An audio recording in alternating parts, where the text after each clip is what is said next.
안녕하세요. 볼만찬 기자들입니다. 자, 코로나 이슈로 물들었던 6라운드가 마무리가 됐습니다. 시즌 첫 동해안 더비는 결국 연기가 됐고요. 그래도 나머지 5경기는 예정대로 진행이 됐습니다. 우여곡절이 있긴 했지만 네. 올 시즌 골가뭄이 좀 있었는데 이번 라운드 5경기에서는 총 15골이 터지면서 골가뭄 해결했고요. 동시에 순위 싸움 더욱 불이 붙는 모습이었습니다. 6라운드 리뷰하도록 하겠습니다. 네, 첫 경기 19일에 열린 수원과 강원의 경기입니다. 2대2로 승부를 가리지 못했습니다. 내용은 강원이, 결과는 수원이 가져간 경기라고 정리하고 싶습니다. 강원은 부상과 코로나 때문에 선발 라인업이 크게 바뀌었습니다. 유상훈, 임창우, 김대원, 디노가 빠지고 이광현, 윤석영, 황문기, 이정엽이 가세를 했고요. 수원은 3-5-2로 다시 좀 전환을 하면서 중원이 싹 바뀌었어요. 유재호, 강현묵, 한석종이 들어갔고 전방에 김건희가 다시 선발 명단에 포함이 됐습니다. 잇몸으로 나섰지만 강원의 경기력이 좋았습니다. 이 투기에 물러선 경기는 여전했지만 좋은 기회로 훨씬 더 많이 만들어냈어요. 포인트 2가지였습니다. 일단 측면 대결에서 우위를 보였는데 정승용, 강지훈이 상대 이기재, 김태환을 완전히 흔들어 버렸습니다. 잘하더라고요. 네, 정승용과 강지훈은 나란히 양팀 통틀어서 가장 많은 2번의 드리블을 성공시키면서 기회를 만들어냈고요. 이들의 활약이 좋았던 부분이 두 번째 포인트랑 연결이 되는데 중원 활용이 좋았습니다.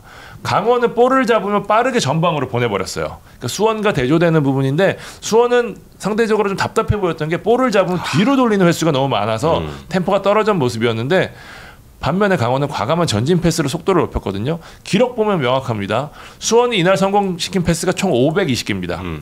그중 공격 진영 패스는 72개예요. 근데 강원은 수원이 성공시킨 패스의 절반도 되지 않는 236개 중에 72개가 공격 진영 패스였어요. 그러니까 이날 강원이 수비적임에도 많은 기회를 만들어낼 수 있었던 원동력, 이 공격 진영 패스의 성공률이었고요.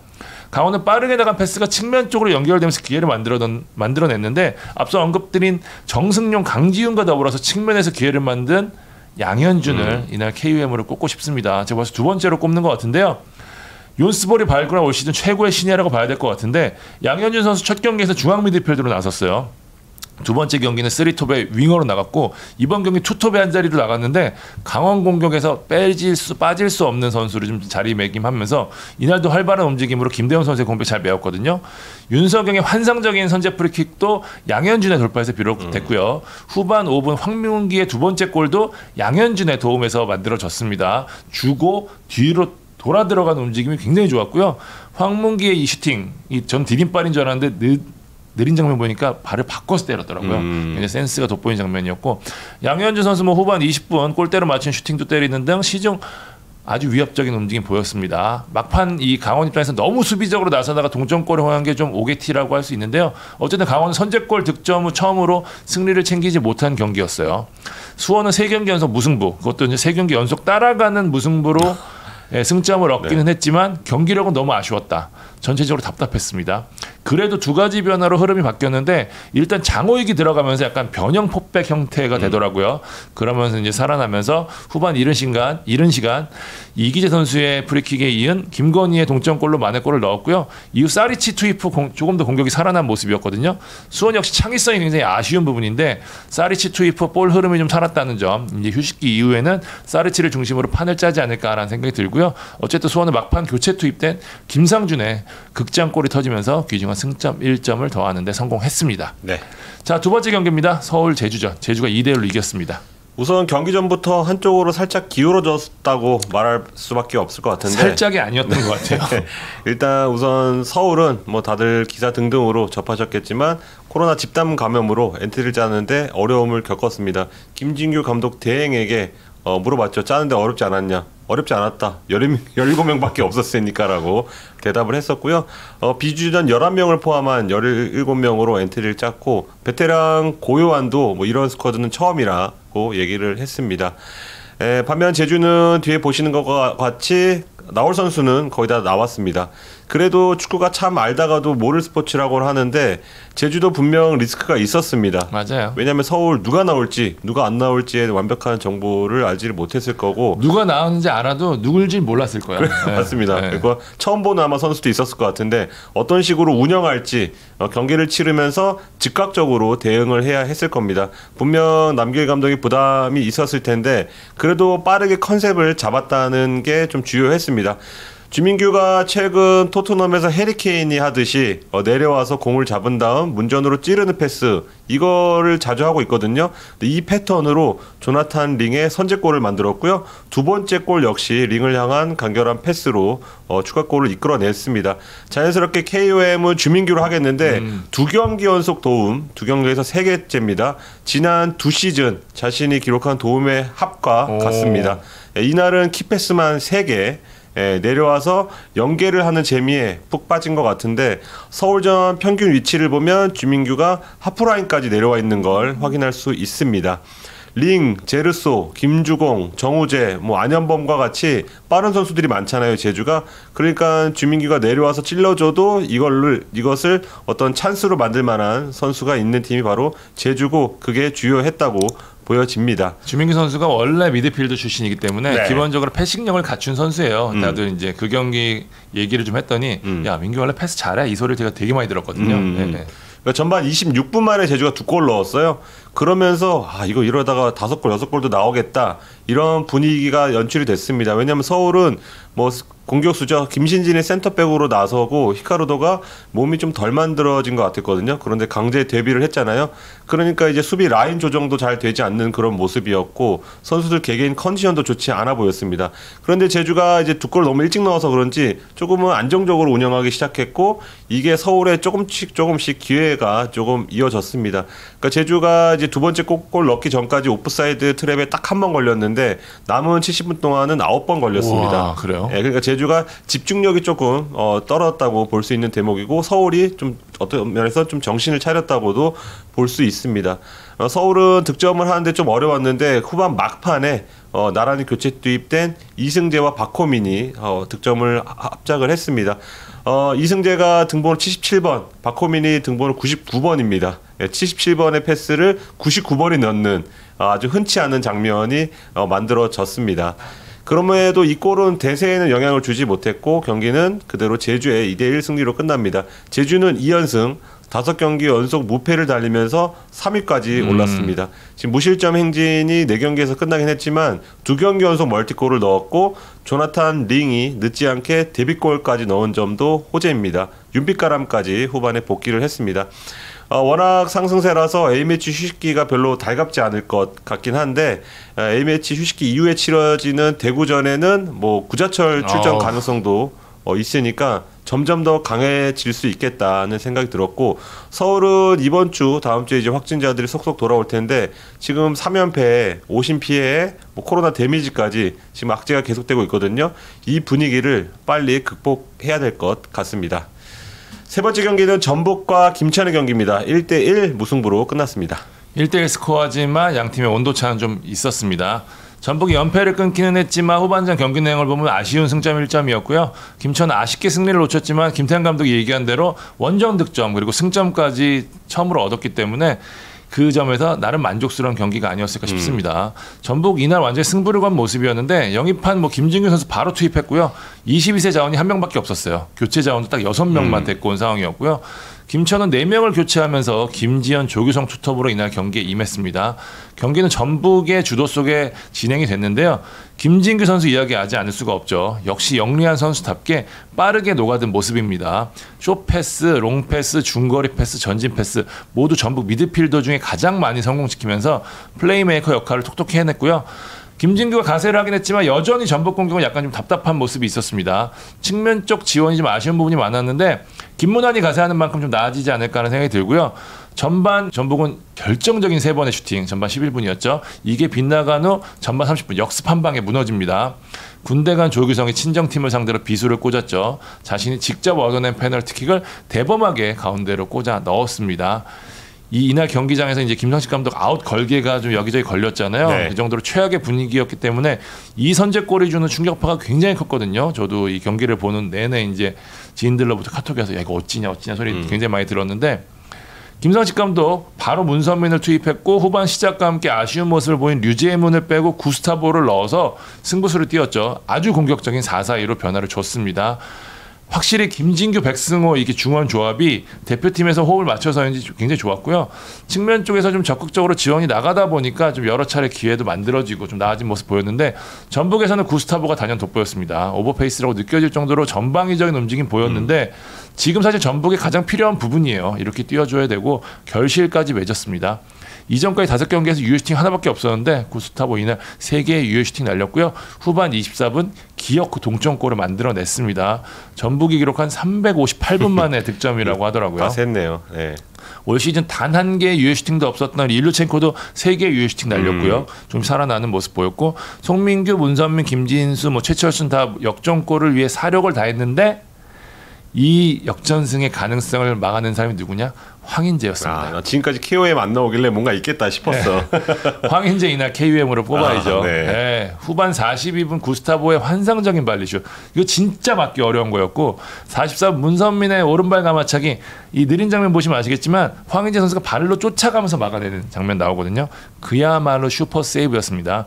이날 황인재 앞서 말씀드렸던 3번의 결정적인 슈팅 찬스에서도 다 막아냈던 것 포함해서 총 6개의 선방을 하는 등 원맨쇼로 김천의 귀중한 승점을 안겼고요.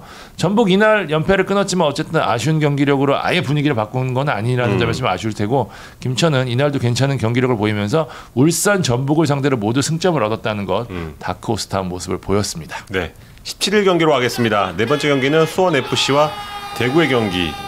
많은 골이 나왔습니다. 이 팬들이 그거 되게 많이 얘기했잖아요. 이 수원FC 경기 끝날 때마다 야 다음 팀한테 넘어갔어 막 이런 얘기 되게 많았는데 수건 돌리기처럼 네. 폭탄 돌리기의 주인공은 대구가 됐습니다. 이승우가 마침내 K리그 데뷔골을 폭발시키면서 특유의 댄스 세리머니를 선보였고요. 어떻게 하는 거야? 뭐 이렇게 하던데. 이게 바로 대구의 영원한 박제로 남게 되는 킹받는 세레머니라고 하시던데. 네. 어쨌든 이승우 선수가 득점을 기록했습니다. 신트트라이던 시절 득점을 한 게 2020년 9월 13일이더라고요. 554일 만에 득점이 터졌습니다. 네. 이승우 이야기 뒤에 더 하고요. 일단 경기 간단히 리뷰를 하면 굉장히 재밌는 경기였습니다. 올 시즌 가장 많은 7골이 터졌고요. 수원FC 이승우, 이영준 투톱 내세웠고요. 대구는 에드가가 부상으로 제외됐고 김진영마저 코로나로 제외되면서 정치인, 세징야, 라마스 좀 보기 힘든 라인으로 꾸렸는데요. 이런 시간 수원FC의 수비 실수를 틈타서 라마스가 선제골을 넣습니다. 이어 수원FC의 동점골이 나오고 25분 세징야가 다시 대구의 리드를 가져오는 득점을 합니다. 수비가 흔들리던 수원FC는 신지원을 빼고 김상원 투입하면서 포백으로 전환을 하거든요. 이게 잘 맞아떨어졌고요. 32분 수원FC는 니실라의 코너킥을 잭슨이 헤더로 연결하면서 승부를 다시 한번 원점으로 돌리죠. 후반 1분에는 김승준의 슈팅이 골키퍼 맞고 나오자 니실라가 밀어넣으면서 이날 수원FC가 처음으로 리드를 잡았지만 후반 8분이었죠. 황순민의 태클에 황재현이 걸려 넘어지면서 얻은 페널티킥을 세징야가 성공시키면서 이날 세 번째 동점이 됩니다. 무승부로 끝날 것 같은 경기는 후반 38분 김승준이 헤더로 대구의 골망을 가르면서 4대3 수원FC의 승리로 마무리가 됩니다. 수원FC 2연승 3경기 무패로 8위까지 올라갔고요. 대구는 핵심 스트라이커의 공백 속 선전했지만 아쉬운 패배를 당했습니다. 자, 이제 이승우 얘기 KUM으로 선정한 이승우 이야기 해보도록 하겠습니다. 사실 저는 시간이 더 필요할 수 있다고 생각을 했었어요. 그러니까 6라운드 만에 이렇게까지 모습이 나올 거라고 생각을 안 했는데 일단 스피드가 살아났습니다. 지난 수원전이었죠. 단독 찬스를 놓친 장면들 많은 분들이 기억하실 텐데 사실 스피드라는 게 몸의 근력이 좀 뒷받침이 돼야 되거든요. 이승우의 플레이 스타일상 가장 중요한 게 스피드란 말이에요. 근데 지금 몸 상태로는 이 부분을 올리는데 시간이 더 필요할 거라고 봤는데 대구전 보니까 상당히 회복한 모습이었습니다. 전반 선제골 장면 보면 이영준의 절묘한 패스도 좋았지만 뒷공간을 파는 스피드가 되게 좋았고요. 여기서 마무리 장면 반박자 빠른 속도로 마무리를 하는데 이건 진짜 이승우만의 센스. 많은 분들이 얘기하더라고요. 그 슈팅을 그렇게 때리기 쉽지 않대요. 그리고 후반 추가 시간 저는 이게 굉장히 인상적이었는데 김승준의 단독 찬스를 만들어낸 장면을 보면은 체력적으로 떨어진 시간대였음에도 불구하고 빠른 주력으로 상대 수비를 허물었거든요. 이를 보면 이승우의 몸 상태가 생각보다 더 많이 올라왔음을 알 수 있고요. 여기 한 가지 더 볼을 받는 움직임이 굉장히 좋아졌습니다. 그러니까 속도를 붙인 채 공격을 할 수 있도록 이 자리를 잡는 모습이 굉장히 많았거든요. 그러니까 몸 상태뿐만 아니라 팀 전술에도 이제 어느 정도 녹아들었다는 걸 좀 알 수 있는 대목이었고요. 이승우 이날 5개 슈팅, 2개 유효 슈팅, 2번의 드리블, 2번의 탈압박을 성공시키면서 수원FC 공격을 이끌어냈습니다. 김도현 감독도 이승우의 활약에 90점 이상을 줬거든요. 상당한 만족감을 보였고 이런 스타일이 사실 이승우 같은 스타일이 기세를 타면 더 좋잖아요. 이승우는 계속해서 주목을 해야 될 것 같습니다. 저는 이승우 선수 보면서 그런 생각 들어요. 이게 콘서트 할 때 이 게스트로 잠깐 출연하는 그런 가수들이 있잖아요. 근데 그럴 때는 이제 실력 발휘를 못해. 근데 만약에 이 콘서트 이름 자체가 이승우 콘서트다. 그럼 이승우는 잘할 수 있는 1시간 동안 그런 선수라고 좀 보여지더라고요. 그게 스타죠. 네, 그게 스타. 그러니까 그 전까지는 짧은 시간 뭐 교체 출전하니까 막 다 못 보여줘갖고 부글부글 끓었는데 이제는 지금 라스랑 무릴로 빠진 상태에서 내가 에이스에 돼야 되니까 그게 조금 발현된 게 아닌가 생각이 좀 들었습니다. 자, 마지막 경기 가보도록 하겠습니다. 성남과 인천전, 인천이 1대0으로 이겼습니다.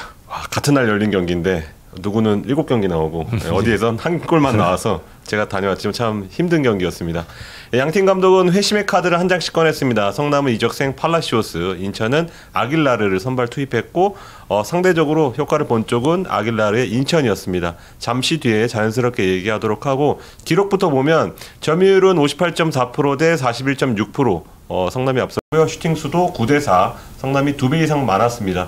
그런데 결과가 인천의 1대0. 이게 아마도 디테일에서 갈렸다고 봐야 합니다. 성남은 공을 소유한 채 파이널 서드 지역까지 손쉽게 진입을 합니다. 그런 다음 측면과 하프 스페이스에서 공을 주고받으면서 기회를 만들려고 노력했는데 마지막 시원시원한 드리블 돌파나 마무리 패스, 크로스가 무척 아쉬웠습니다. 패스를 찔러줘야 하는 미드필더와 공격수들이 주고받은 패스가 거의 없었다고 기록에 나오고, 반면 아길라르와 무고사 이 두 명만 9개를 서로 주고받으면서 계속해서 문을 두드립니다.